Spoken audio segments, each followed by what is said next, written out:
Welcome in to the Week 10 NFL podcast. Things have gone so badly that we're doing a naked episode tonight. If you are watching on Apple Podcasts or on Spotify, I apologize. But if you could leave a 5-star review, I am wearing a Raven You'll put clothes scarf. back on. Raven scarf, because I'm just being one with the Ravens. Flock, hashtag Ravens flock. Caw. It is win or die time, and that's what we're doing on this episode of the NFL podcast. I actually had a friend of mine ask me what the login was so he could get on there to make sure he knows who not to play this weekend when he's in Vegas. So the haters are out, and that's exactly the time where we wake up. Wait, is this a mutual friend or just a Griffin No, friend? you don't know this one. I don't think Okay. so. But anyway, Andrew Squishiger, how are you doing on this beautiful Wednesday, November 5th? So we got an extra Oh, day. I'm feeling so good. I considered doing the Donald Duck um situation here, but I am wearing pants. So I'm actually I have a little bit of a cold. I think it's So going around right now. I've not been feeling great. I've had a little sniffles today. I feel like that's what happens when you go into an office, which we never should in the rest of our lives, but I don't control those things. no, I support that. I totally agree. So we're gonna go through the whatever standalone games we have on this card. Which we have a Thursday night. We have a Olympiastadion game in Berlin. We have a Sunday night football game, one Monday night, and we'll catch whatever we can the rest of this episode. I had a really good Sunday, but unfortunately, Monday with those Cowboys. Oh my God, what a time! Maybe we get to them in this episode. We'll start on Thursday night with a brutal game, though. I will say the Raiders and the Jags probably were the most entertaining game of the primetime window of America's Game of the Week or whatever. But I guess it's on CBS, so it's different. But Raiders 9-point underdogs at Denver, current price. Total is 43. We saw them as high as 9.5, and for some reason, somehow, some way, the Broncos go on the road to Houston, win a game, no matter the circumstances, and they somehow are taking less money right now than the Las Vegas Raiders. Explain that. Yeah. Well, I mean, big key number at 9, right? I'm trying to think how many Um, 9.5s I've laid this season. Nope, not for yeah. me. Um, so yeah, the Broncos. We're getting to the part of the season where I feel like we know what the teams are. You know, pretty darn good defense. Being at home, I think that makes a big difference. And the market has been told us the last 2 weeks that the Texans were improving, or at least the market felt like they were competent and were going to be able to stymie the San Francisco 49ers and the Broncos offenses, and they did on both of those situations. So now the Broncos are punching down in class. When we've seen them do that most recently, it was a pretty wild game against the Giants that just incredible. Um, and so I'm not sure what we're going to get. Like, are we going to get the dominant performance when it was the absolute lost Bengals with Jake Browning at quarterback? That this is the tier of team I'm looking at here. We got the Bengals, the Giants, and then the Raiders. Um, yeah, like I would put those teams lumped together, and it really matters on what Broncos team shows up. Otherwise, like I could see where someone could end up laying this number. Not me, not you, but I could see where someone could do it. Yeah, I think there's a much bigger chance of me betting -9 than there is of playing +9 in this one. Right. I don't think the Raiders have anything going for them. They just traded Jacoby Myers. I guess Brock Bowers, if they're just going to throw it to him 25 times on Thursday night, which they could. But I wouldn't recommend that because you want to keep that asset as healthy and as fresh as possible, especially since losing games is better for your franchise. The Broncos, yeah, they might play down to the Raiders. It's an in-division matchup, all those sort of things. But Geno Smith, I think he just thinks he can still get the ball into tight windows that he just doesn't have the arm strength for anymore. I think that's what it is. Like, because he's making the same interceptions every week. It's not that he's Yeah. like throwing it over everyone's head into triple coverage. He's just trying to fit the ball in the windows, and I just don't think his arm strength is there. If the Broncos sleepwalk this game, though, it's going to be really hard for me to be like, oh, yeah, this team could actually win a game in the playoffs. But Yeah. we've got a long way to go. They've certainly gotten off to a good start. The defense is pretty good. That can win games by itself. I think that's why this number is short, just because people don't believe in the Broncos. But maybe that's wrong. Maybe that's something that has been a change where they did believe and now don't believe, and that's why the number is where it is. But I think this number should be higher. I thought twice it would be higher than this, and I'm kind of a believer that it's still too short. If you're ready, we can move to Berlin, Germany, or Yeah, let's do that. Deutschland. Yeah. The Atlanta Falcons, 6.5 point underdogs to the Indianapolis Colts in the Stadion of Hertha Berlin. Not even a top flight team in the German Bundesliga, and maybe not even a top flight game going on. But we saw, It's a pretty good one. I like this game. I mean, it could be a lot worse for sure. The Falcons opened 7 point underdogs last week on the look ahead number with a total of 48.5. We're now down to 48 with the Falcons 5.5 point underdogs. So we've seen, or excuse me, 6.5 point underdogs is what I'm staring at. So we've seen this number come down a point. So open 7 in the look ahead line, hit 6, got down to 5.5, come back to 6.5 by now. Totals kind of hung around the 48 or 48.5 region. Um, First of all, give me what your thoughts on going to Berlin for the Yeah. first Olympiastadion NFL game and how that impacts both these teams. Well, you I think we can look at the Falcons and their road record. This is certainly going to be a road environment for them. And when we talk about road games, it's not always about the crowd is an intimidating factor. It's all the other things the menial parts of life where you're sleeping in a different bed. You're not in your normal routine. You're not even sometimes with your family or your friends that are usually close by. It could be even going to your favorite sport clips, not a sponsor, to before a No. game. Like so. Um, the Falcons have not played well I think I'd on the cut my hair road. first before I'd go to Sport Clips. Anyway, No, keep what are you going. talking about? Sport Clips is great. Again, not a sponsor. Um, so yeah, you've got this awful game against the Panthers where they got blown out. I think the last couple of weeks, Penix, uh, he missed one of the games against where it was Kirk Cousins Yep. filling in, and that was a Yep. disaster. That was Um, horrible for all, including fantasy owners. like I kind of missed on this one because I thought what at least when he was in college, he was a player that, and this is not breaking, he was really affected by injury. And so Who's what I mean he? by that, Who's he? Michael Penix, sorry, did I Okay. not say Michael Penix? You did, but it was just a little bit unsure.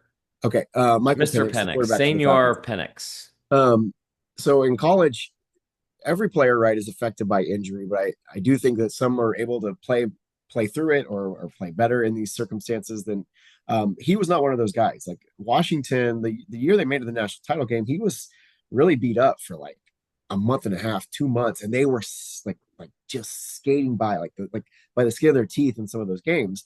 And then he got healthy during before the college football playoff, Oh, and we we saw what saw he it. was We able to saw do. it live, unfortunately. So I actually was like, okay, I think this is a pretty good spot because it's just different markets. I thought like there was an opportunity with the Patriots even at -5, and he was pretty decent. Like his completion percentage was pretty bad, but like he didn't turn the ball over. He had 3 touchdowns. Drake London helped him out quite a bit. Um, so I'm not sure what to. This is the Falcons, and sometimes it's as simple as this. Like the Falcons are a team where when you've written them off, that's usually when it's time to buy on them So because the Falcons are good at what, would you say? they're good at running the football. If they actually stick to the game plan of running the football, they have a pretty decent pass rush. I would say That's above where I would average. stop. Those are the two I was thinking Those of. are the two things. Yeah, yeah, What are the Colts good at? Because all of a sudden there's some questions about a Colts team that uh, kicked the ball off to the Steelers, got a 3-and-out, went down, scored a touchdown, and then muffed a punt, but didn't give up any points, conceding the ball in their own yeah. in their own red zone, maybe green zone even. And everything looked great at 7-0, got the ball back, and then I don't know what happened to that train, but it was certainly off the tracks. And it makes me think the Indiana Jones thing is a little bit more reasonable. He likes domes, Daniel Jones, that is, but Yeah. Indiana Jones is far away from Indiana. I think if Christopher Columbus just went north instead of west, then maybe he would have made it to Germany way back when, if Maybe. that story's even true. But tell me about what you think about how much has your opinion of the Colts changed in one week?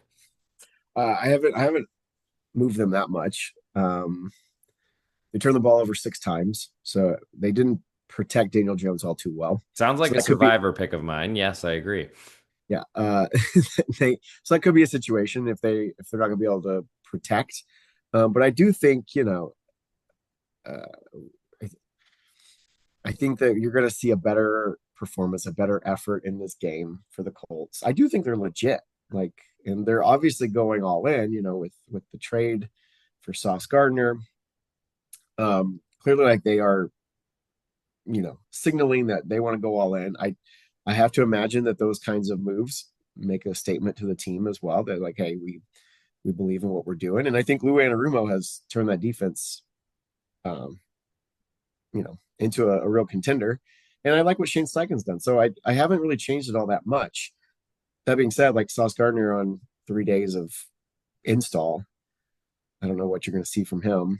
The secondary is probably they're still their weakness. So if Penix is able to get in rhythm, then I think this is the spot where the Falcons could do pretty well if they're able to control the ball and use Penix. Yeah, let's see. Let's see how many pass interference calls in the first drive Sauce Gardner gets called for because I'm still not a believer he's actually a good cornerback. I think he just literally commits fouls in every play, and it's how often it's the old Rick Pitino style of college basketball where it's how often will the referees throw a flag? Do they want Sure. this game in Germany to upset the apple cart when it's supposed to end an hour before the rest of the game start or so? Maybe that works in his favor, but we'll see because I just he's so physical in a game that doesn't allow it. That Yeah. works in college. It's worked sometimes with generous officiating crews, but I don't know. I don't really believe that he's worth what the Colts paid, but Well, they needed help. But they that's needed a help, different so conversation. we'll I see do if it think it works out. helps, but the what they gave up is a whole different story. Speaking of the Colts and who just defeated them, we move to Sunday Night Football as we've somehow skipped through many hours of the NFL until Sunday night standalone, and we'll come back to those with time permitting. Pittsburgh Steelers 2.5 point underdogs on the road at the Los Angeles Chargers. But do we call it on the road? Because that crowd will be 80% Steelers fans. Yeah. Total is 45 right now, current numbers. We'll walk you through where those numbers have gone. We had Pittsburgh 4.5 point dogs. We'll look ahead at 46.5. So we've dropped 2 points and 1.5 on the total. Saw a 3 when it reopened at 45.5. We're down to 45. So we've seen Pittsburgh and under money hitting. Do you expect that to continue? No.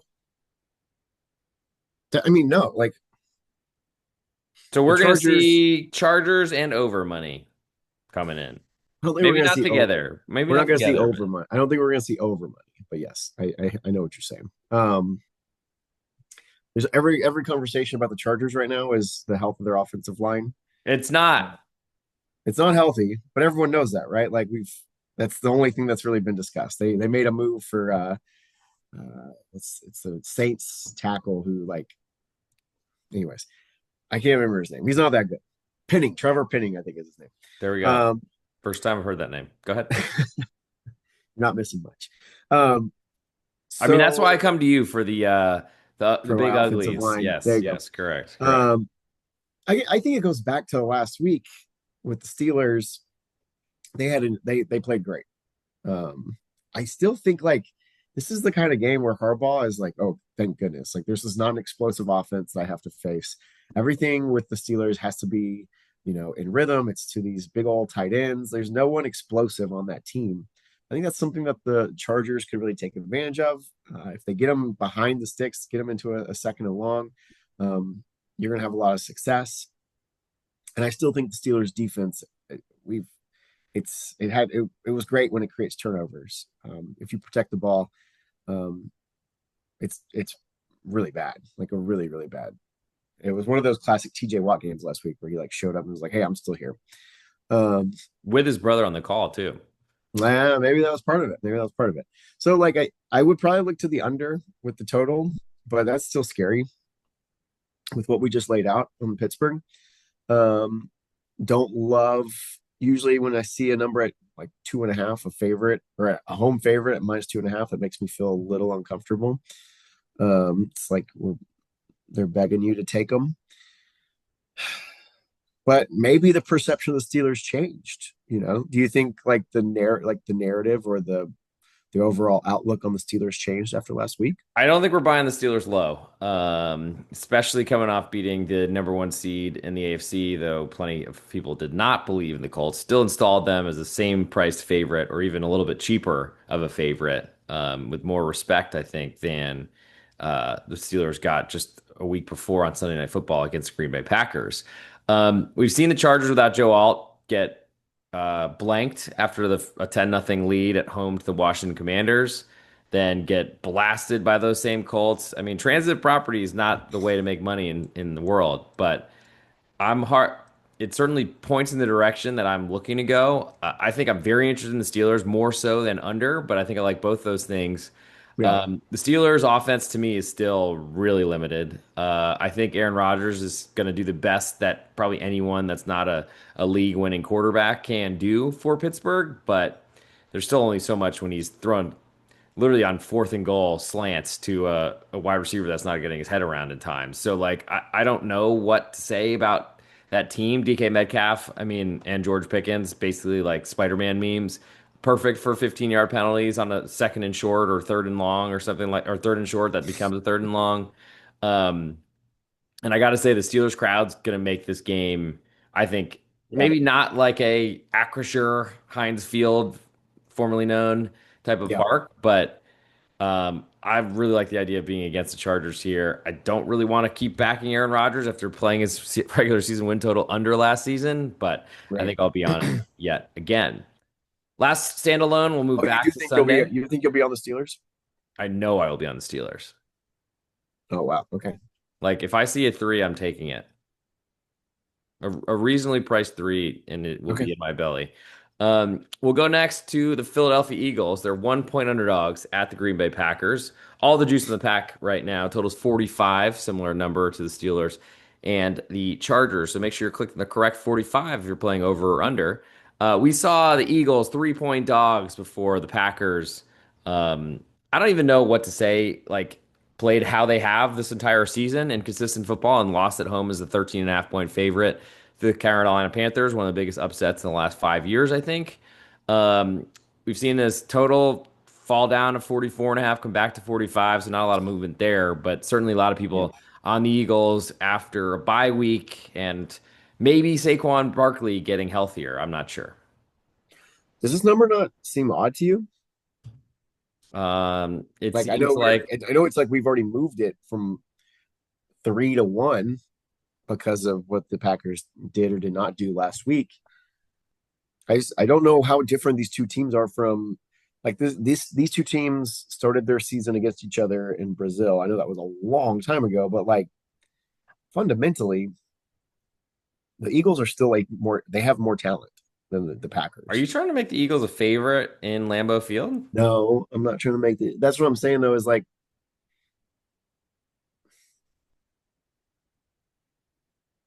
I think everyone's like, wow, this Packers team. I don't know how like people I don't think people are selling on the Packers yet. How? It's for I think like this like they're still just caught with the Micah Parsons. It's like, oh, they have I Parsons. mean, he's He great. did he did nothing last week. Like that was a head scratcher. He had no pressures, no nothing against the Panthers.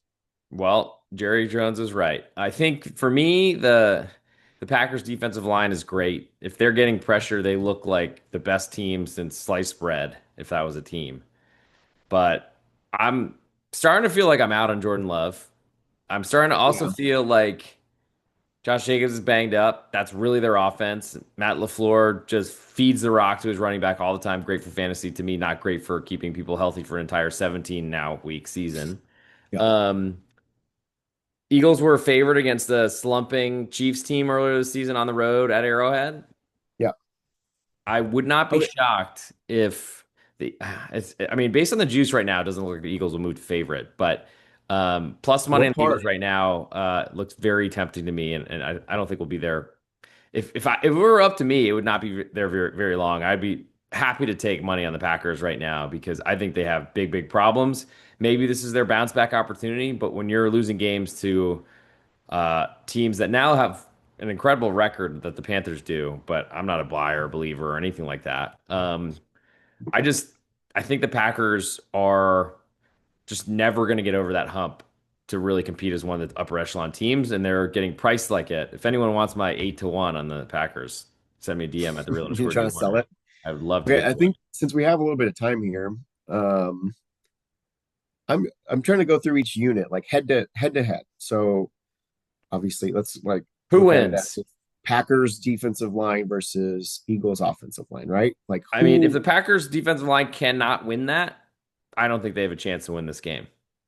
I I don't think it's that clear cut that I know the Eagles offensive line is a little bit injured, but like I don't think it's as clear cut to be like, oh, the Packers are clearly have the advantage in that situation. I mean, the Panthers have been rotating starters all season, Yeah, so I don't think they were any close to healthy either, and are one of the bottom teams I think in the league that just somehow has 5 wins. Um, I mean, so if the Packers are struggling to get home, that tells me that I guess because the Eagles don't really care about passing the ball, they just want to run for 60 minutes and play as few plays as possible. sure. Um, Yeah, like, how else do the Packers win this game? It's from running Josh Jacobs all the time, which really works as an underdog to kill the clock, which they're not right now. Certainly at home, crowd will be helpful, but the nice people have Lambeau Field. I'm not sure that they're really striking fear into the Philadelphia Eagles, Super Bowl champions, and all these sort of things. correct. Um, the Eagles didn't play last week, so the chances of them wanting to kill each other seems to be less because they didn't just Yeah, not they throw should the be ball to rested. Should feel good. they Yeah, didn't just not throw the ball to one of their best weapons for entire game, and he forgot about a 2 hour meeting in the parking lot apparently. So like things to me are great because the Eagles probably spent some time apart last week, which was huge. And I mean, the Packers, they just lost their star tight end, who to me was the most consistent part of their offense, not named Josh yeah. Jacobs. And so now they're going to spread the ball around to all these wide receivers. Most seem banged up at all times, though I don't know who to trust. It's going to catch the ball. And the Eagles with a plus sign next to them is pretty rare. I mean, they could certainly lose this game. That wouldn't be the biggest surprise, but Sure. man, Well, there's no insurance at +1, or the least insurance you can have. That's not I, a pick 'em, but still. and I think, but everything we just laid out here are what most people like. If you whatever podcasts or of course, all of our stuff, but whatever else you consume, um, Yeah, pretty consume it. much, Betting the Pitch on Apple Podcasts and on Spotify at the real underscore G Warner on YouTube and Instagram. um, pretty much everyone's going to have similar messages than what we just said, right? So, Really, is this? people I are feel not like because of the loss of the Panthers. Packers believers they've walked the plank and they are now swimming around with the alligators I because just think Captain like Hook it's was going to we kill them they just anyway. had one of the worst losses of the season at home against the Panthers. I don't again like you. I don't care what the record is with the Panthers. Um, they lost Tucker Kraft, who has been the best fantasy tight end and their best weapon in the passing game. I think Matthew Golden got hurt on Yep, that as well in that game. shoulder. Yep. Um, so all these things are lining up. We've got the Eagles coming off a freaking bye, and they're +1. It feels like we're gonna look back and it's gonna be like, oh wow, okay. This like this of course like this NFL or we like over am I overthinking it? You know what I mean? I'm willing to pay to see it happen. You're willing to pay to see like the Packers Yep. beat the Super Bowl champs. Beat a team that's proven they can win games. I mean, the Eagles have not looked great, but it's a long season. Yeah, Packers losing games they can and should not lose. Like part of why I backed them was I was hoping to get a 1 seed, and yes, I'm certainly frustrated about that. But they have had one of the easy schedules known to man, and they have done very little with it. yeah. Are still leading the NFC North because the rest of the teams are all seemingly more incompetent each week. Um, but man, to me the chances for the Packers to win everything just dwindles every loss they take because they need to be at home, I think, because I don't think they're strong enough to win on the road. So Yeah. now it's time to go through the Sunday card, more games that we'd like to discuss that aren't standalones. Where would you like to begin, A. Schwarzenegger? And we've got some good games. I like what we have this week. You know what? We haven't really talked a lot about this team. We haven't really broken them down a lot. this season. So let's go the Patriots visiting Tampa, going down to the humid air in Florida. Tampa also coming off a bye week. Currently, the Bucks 2.5 point favorites. Almost all the juice. Totals 48. In terms of where the number was, we had 2.5 before. It's 2.5 now. 48 before. 48 now. Okay. Do you continue your Mike Vrabel love and support for another week going on the road? I think actually like these might be you're wearing a Ravens scarf, but I feel like you talk the most about the Patriots and the Bucks. I think those are I've your liked two both these favorite teams teams. coming into the year. I thought the Patriots would be really good. I thought they had a really weak schedule, which is very clear. I mean, I can't believe that they didn't cover last week, up 21-7 and up 24-14, and somehow won by a single point.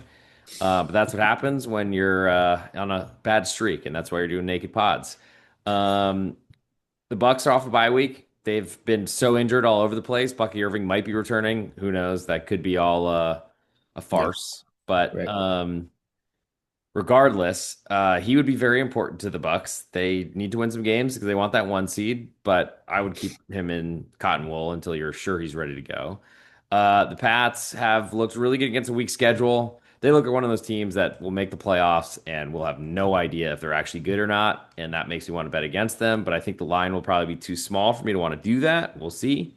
Feels like a lot of respect for a Pats team away from home, visiting a team off of a bye that unfortunately or fortunately, the Pats have not really. I mean, the win at Buffalo looks really good now, especially after the Buffalo Bills beat the Chiefs. But man, like that was a great game. Drake May played very well there. They still have that incredible eyesore in the opener, losing at home to the Raiders. And to me, are very, very fortunate that they've played the easy schedule, the Sisters of the Blind, the Deaf, whatever, all those sort of things. So, it's really hard for me to think that the Bucks are not a value play right now. Yeah, man. I'm this schedule. It's incredible. I know it's like been talked about I mean, it's multiple like times and multiple. the most perfect fantasy defense possible, and I got outbid in our league by like a single dollar, and I've lost, including by zero point zero 0.04 points on a late Javonte Williams fumble on Monday night. I've lost three in a row. I think I have the second most Uh, points in the league, and I'm sitting in sixth, which that is is just, brutal. just how this life is really going for me. And that was Okay, the opportunity for everything to go amiss, awry when I shifted and my computer started to wobble. But don't worry, we're still clothed from the neck up at this point. there you go. Okay, so pretty much the whole season, like, and they, of course they lost to the Raiders, right? These teams, That was my first best bet loser of the season.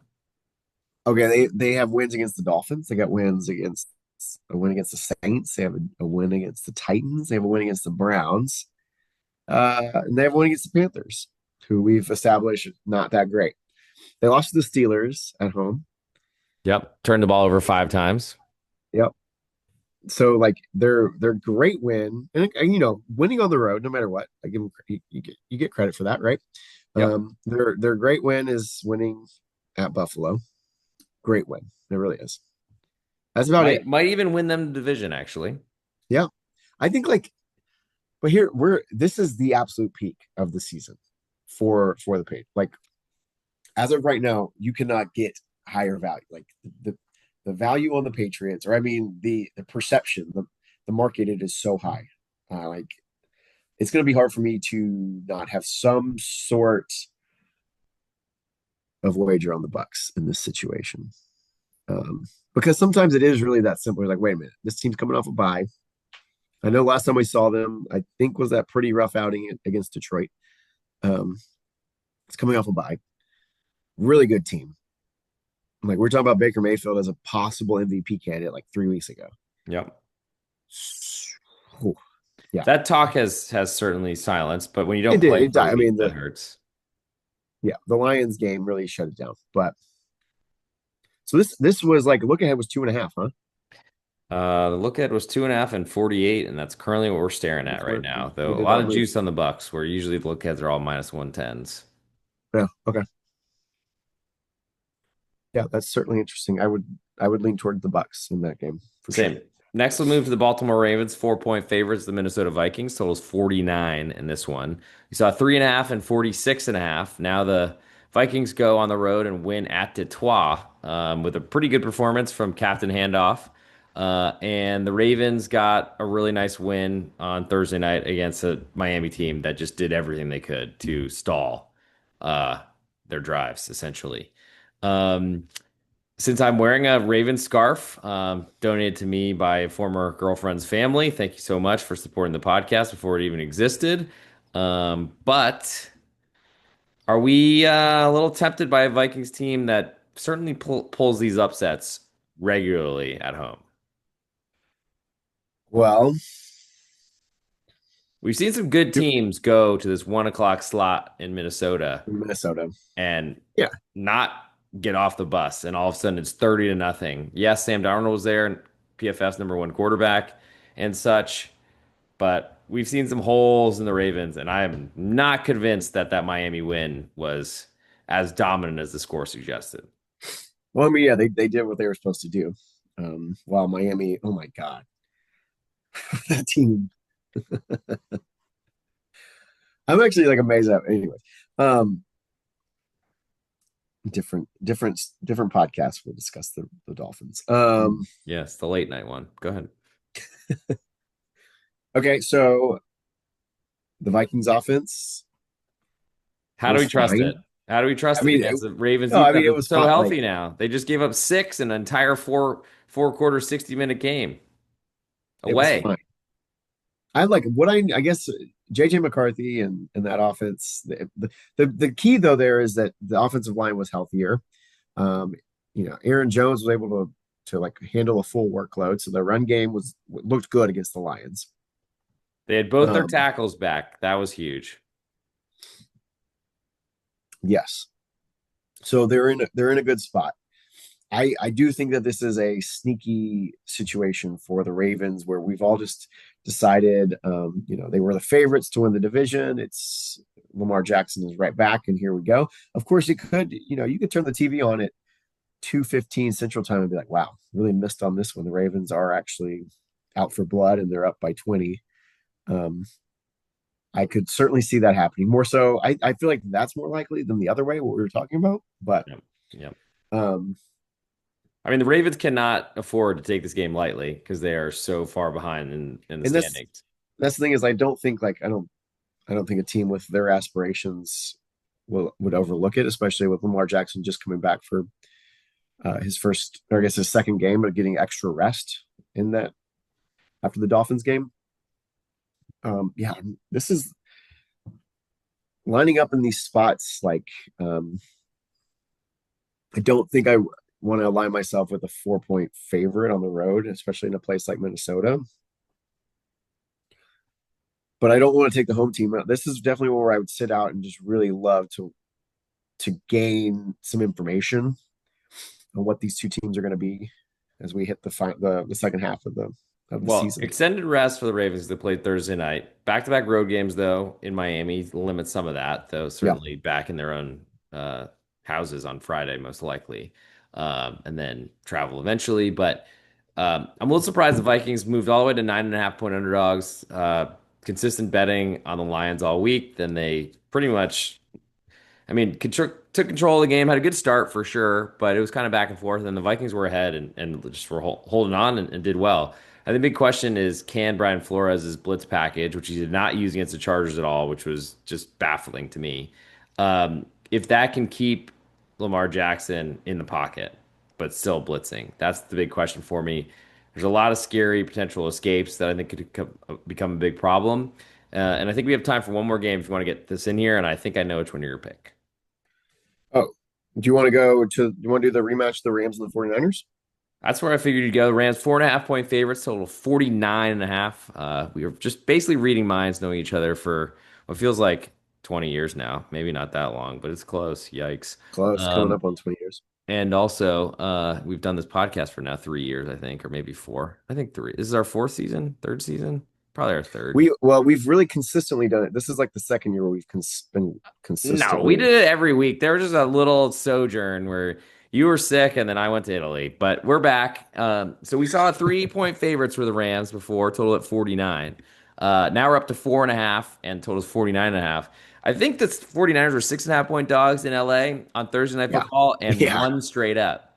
Yeah. So we're just like literally making the Rams bigger favorites away from home than they were in Los Angeles. Explain that to me.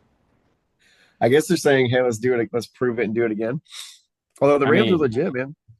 I mean, the Rams are Like, good. They blasted a dog, you know what, team last week. The 49ers keep winning despite playing literal practice squad players in 6 of 11 positions at a time. I know that's the thing is like, how long can they keep this up? Obviously, Brock Purdy, I read an article talking about the turf toe, which we've talked about previously. It's like, okay, this whole thing about Joe Burrow is like he's out for 3 months.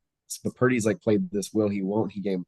I feel like it's the same injury. Like they just have been better about saying like, oh, he's close, but like he's really not. It's gonna be Mac Jones again. Um, and he's been really good. Again, aligning to the or subscribing to the theory that it doesn't matter what quarterback is in charge of the 49ers offense as long as Kyle Shanahan is there. Um, yeah, this makes me uncomfortable again. This always goes back to I don't love taking the Rams as a favorite against competent teams. That's usually where I draw a line. I love them as underdogs, but they are better. Fundamentally, they are a better team than San Francisco across the board. Um, I would take the 49ers though. Yeah, Give me not plus better. 4.5. Not 4.5 points better away from home, I don't think. Yeah, give me the 49ers 4.5 right now. So now it's time for the ultimate best bets. It's the first naked episode, but we've made it through. No huge mistakes so far, though we still got a few minutes left. Andrew Schwarzenegger will lead us off before he starts going. Make sure you subscribe to the podcast, Apple Podcasts, and on Spotify. 5-star reviews, especially for this body. And if you're looking for the Instagram at the real underscore Drew Warner, also the same on YouTube if you want the shorts and the reels that summarize our best bets. I know we've had like a amazing amount of views on our shorts and reels recently, which I think That's is not based great. on my horrible streak. But it's time to start a new one. So, Andrew Schwarzenegger, where are you going for your best bet on this week 10 episode? Okay, well, but if we both win, are you gonna have to do every episode Yes, without close? yes, Okay. you're That really welcome. puts me in a conundrum of how I want to go forward Well, here with we this are. process. Okay. You know what? I still feel like that there's value at this at this number. This is a game that we discussed early in the episode. Um, and let's we're gonna start our Sunday with some good positive feelings. Let's go ahead and take the Falcons plus 6.5. You can get $1.08 at Bet Online. Yeah, I like the Falcons to keep it close against the Colts. This does not mean that I'm selling on the Colts. I just think like this is a good spot for the Falcons to play well, and But yeah, I think you're not locking it now. You're waiting for that seven to pop. I think you are. I mean I think you could try. I don't know if we're gonna get there. I'm fine with 6.5, but yes, like obviously with the seven, you should take it immediately. I'm fine with 6.5. Well, I thought you were going to force me to fade the scarf I'm wearing, protecting everyone from a completely naked podcast. Instead, I will go with the Tampa Bay Buccaneers 2.5 point favorites at home to New England Patriots. I think this will close 3. So at least you're getting some value potentially winning a game that might push. I usually wait for the threes, I got to say anyway, because it's a free movie, as Andrew Schwarzenegger once said. But I think that the Pats' luck is gonna run out here. They played a really weak schedule. Bucks coming off a bye week and are probably one of the teams that needed rest more than anyone. So grab the Tampa Bay Buccaneers 2.5 point favorites. The Atlanta Falcons, you stare at the 6.5 until it hits 7, or grab it 6.5 before kickoff for Andrew Schwarzenegger's best bet. And we'll see you next week on maybe a clothed, but if we win, we're not putting the clothes back on episode of the Bend and Pitch Apple Spotify, YouTube, whatever things I was going to say podcast.